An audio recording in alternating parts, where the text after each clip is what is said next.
Hey bros, it's Retro, back with another video.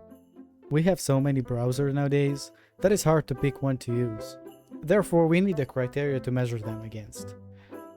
If you're here because you care about your privacy and you want something that helps you to stay secure online, you need to understand a few things. You need to have a rough idea how a browser works and what are the rules, so you know how to use them to your advantage.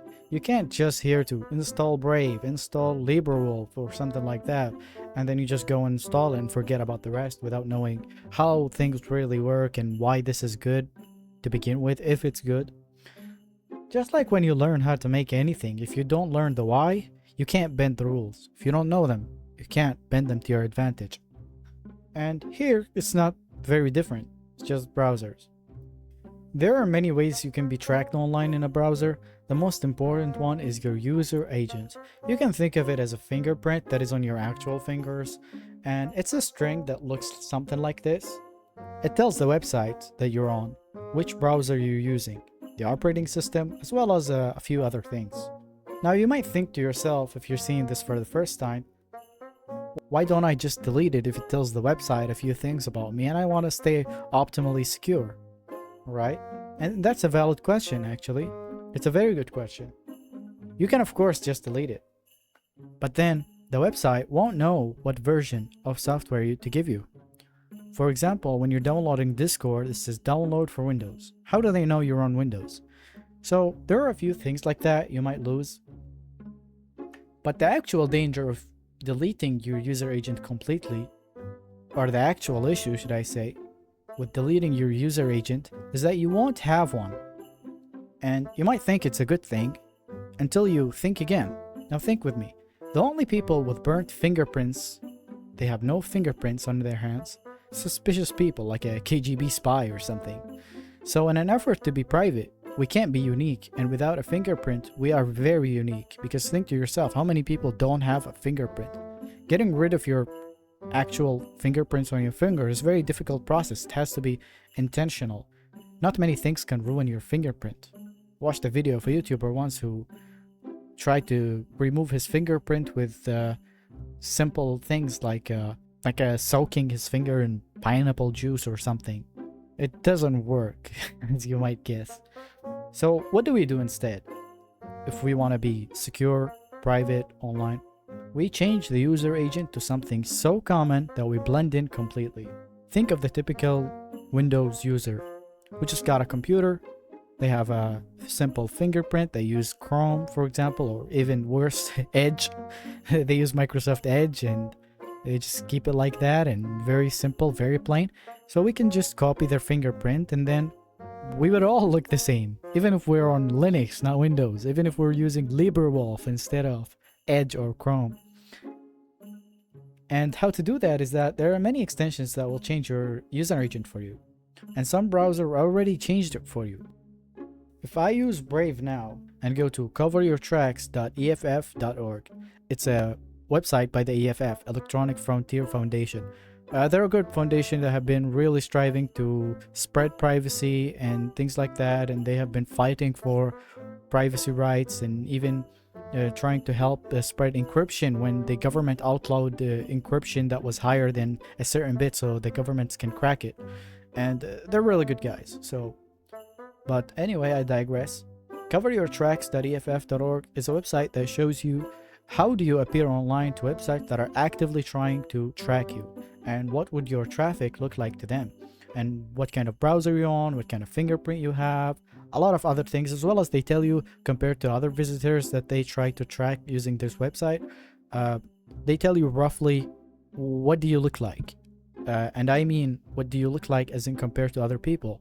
Are you so unique, or your fingerprint is so common that you blend in so well? Now, it's true that my fingerprint is a little bit unique here, but you have to keep in mind that it's randomized on Brave. So that means it keeps changing, and it doesn't matter if they track it or not. It's better actually if they track it, because they will not correlate between the different fingerprints that Brave keeps changing. And that means that my browser fingerprints look like anyone's almost. So which browsers do an awesome job in covering you right out of the box? If we go to privacytest.org, we can see that they have a few browsers here that we can look and compare, we can see that the best three, aside from Tor, which I don't recommend for surface web, because you solve CAPTCHAs all your life if you do that. Everywhere you're gonna look like a very suspicious to them because you're coming from IPs that are used to host the dark web, and this kind of anonymous by default, so which means that it's a lot of the time it's used to DDoS websites or things like that. So they just learned that it's suspicious traffic and they should just block it altogether. So if you're browsing any surface web, don't go to Tor unless you're going to darknet websites. There are three browsers in my opinion: Brave, Mullvad, and LibreWolf. There are others of course, but these are the best that I found, and let's be real, you're not going to use 5 or 10 browsers together. 3 is a lot to begin with, but let's go with that. Brave is based on Chromium, so if you like that, based on your extensions and stuff like that, you can use it. It blocks ads by default, but I would still install uBlock Origin just in case, especially that they update uBlock Origin all the time. If you ignore its crypto and AI nonsense, it's actually a very good browser, and you can test it with Cover Your Tracks, the website. I'll link it in the description. Then we have Mullvad. Mullvad is a big one. It has uBlock Origin by default, based on Firefox, not Chromium. It was made by teaming with people that made Tor browser. It has so many security features you can imagine just because it was made to be a Tor for the surface web. The only thing is that it's not connected to the Tor network by any means. And instead, it connects to the Mullvad VPN network if you are connected to the Mullvad VPN to begin with.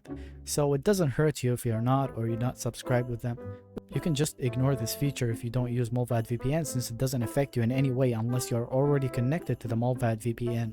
It allows you to hop between their servers, which is a great help if you do have their VPN, like I said.